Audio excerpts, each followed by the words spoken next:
Good morning children. आज हम पढ़ेंगे वर्ण विचार के बारे में। वर्ण विचार क्या है? एक फर्स्ट इम्पोर्टेंट चैप्टर है जो सबसे पहले शुरुआती तौर में हमें वर्ण विचार ही पढ़ाना चाहिए, यानी कि ये एक बेसिक नीड है।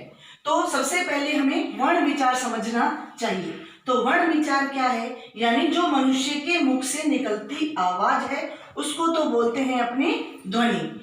और ध्वनियों के लिए मनुष्यों ने कुछ सिंबल जो यूज किए, प्रयोग किया, तो उनको क्या है कि उन्होंने वर्ण बोल दिए। जैसे मैं के करने के लिए तो उन्होंने मैं बना दिया, पै के लिए पै ऐसा सिंबल बना दिया, टे के लिए ये, पै के लिए ये और ले के लिए ये।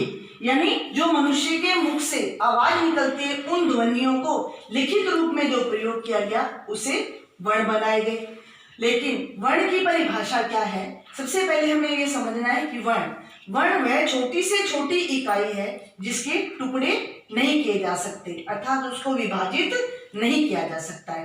तो समझ में आया कि वर्ण क्या है। इसके बाद में हमें समझना है कि वर्ण हमारे कितने प्रकार के हैं? 2 प्रकार के। पहला है स्वर, दूसरा है व्यंजन वर्ण। पहला क्या? स्वर और दूसरा व्यंजन वर्ण।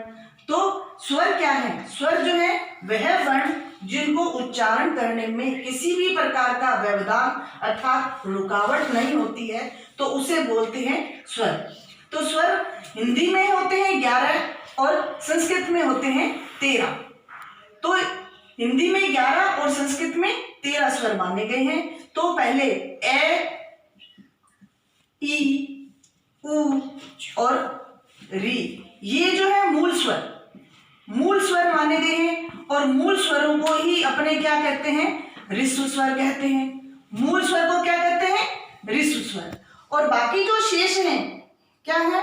आ, ई और उ, ए, ऐ, ओ, औ, ये सब जो है क्या है? दीर्घ स्वर माने जाते हैं। क्या माने जाते हैं?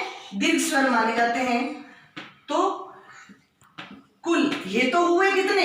4 और ये हुए कितने?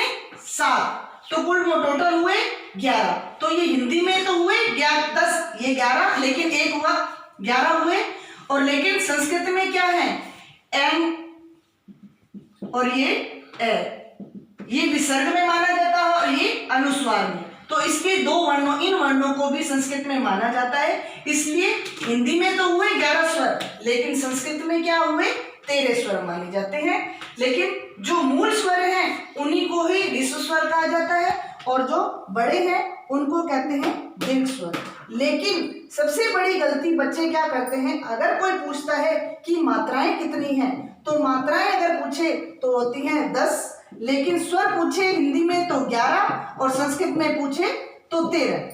तो ये समझ में आना चाहिए। इसके बाद में अपने हैं व्यंजन वर्ण। तो व्यंजन वर्ण क्या है? व्यंजन वर्ण कुल मिलाकर होते हैं 33 वर्ण। कितने होते हैं? 33 वर्ण। लेकिन वह व्यंजन वर्ण वह वर्ण है जो बिना स्वरों की सहायता से जिनका उच्चारण नहीं किया जा सकता। यानी व्यंजन वर्ण वह वर्ण है जिनका बिना स्वरों की सहायता से उच्चारण नहीं किया जा सकता, अर्थात स्वर के बिना वो बिना पंगु हैं, यानी बिना चल नहीं सकते हैं। तो पहले जैसे कै से लेकर कैसे मैं तक स्पर्श व्यंजन,